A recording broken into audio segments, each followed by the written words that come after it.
ନମସ୍କାର, ଜୟ ଜଗନ୍ନାଥ ଦର୍ଶକ ବନ୍ଧୁ।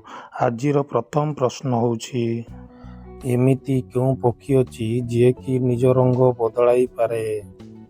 Option A Mayur, option B ପାରା, ଅପସନ୍ ସି ହମିଂ ପକ୍ଷୀ, ଅପସନ୍ ଡି କମାଲିଆ।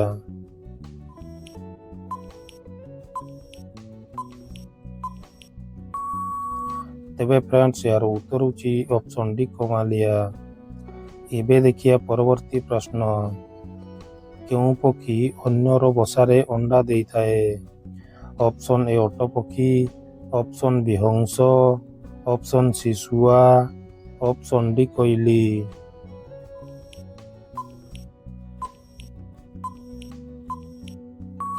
ତେବେ ଫ୍ରେଣ୍ଡସ୍, ଏହାର ଉତ୍ତର ହେଉଛି ଅପସନ୍ ଡି କୋଇଲି। ଏବେ ଦେଖିବା ପରବର୍ତ୍ତୀ ପ୍ରଶ୍ନ। କେଉଁ ଦେଶର ଲୋକମାନେ ସବୁଠାରୁ ଅଧିକ ପୂଜା ପାଠ କରନ୍ତି? Option A Bharat, option B Nepal, option C ରୁଷ, ଅପସନ୍ ଡି ପାକିସ୍ତାନ।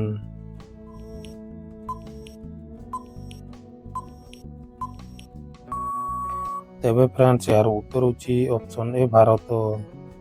ଏବେ ଦେଖିବା ପରବର୍ତ୍ତୀ ପ୍ରଶ୍ନ। ମୟୂରର ଜୀବନ କାଳ କେତେ ବର୍ଷ? ଅପସନ୍ ଏ 18 ବର୍ଷ, ଅପସନ୍ ବି 20 ବର୍ଷ, ଅପସନ୍ ସି 15 ବର୍ଷ, ଅପସନ୍ ଡି 3 ବର୍ଷ।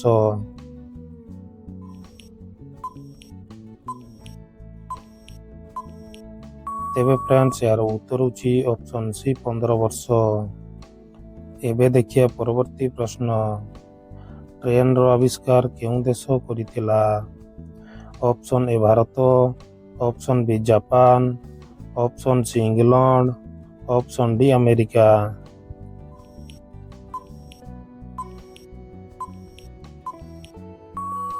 ତେବେ ଫ୍ରେଣ୍ଡସ୍, ଏହାର ଉତ୍ତର ହେଉଛି ଅପସନ୍ ସି ଇଂଲଣ୍ଡ। ଏବେ ଦେଖିବା ପରବର୍ତ୍ତୀ ପ୍ରଶ୍ନ। କେଉଁ ଦେଶରେ ସର୍ବନିମ୍ନ ଭୂମିକମ୍ପ ରହିଛି?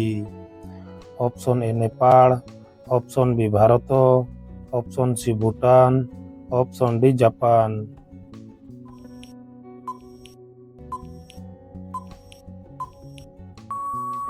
ତେବେ ଫ୍ରେଣ୍ଡସ୍, ଏହାର ଉତ୍ତର ହେଉଛି ଅପସନ୍ ବି ଭାରତ। ଏବେ ଦେଖିବା ପରବର୍ତ୍ତୀ ପ୍ରଶ୍ନ।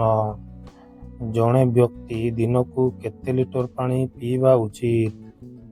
Option A 10 litre, option B 8 litre, option C 12 litre, option D 18 litre.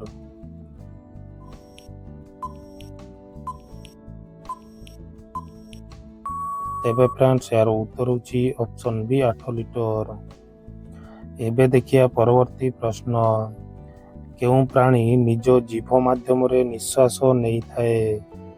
Option A ସାପ, option B kangaroo, option C giraffe, option D ମାଙ୍କଡ଼।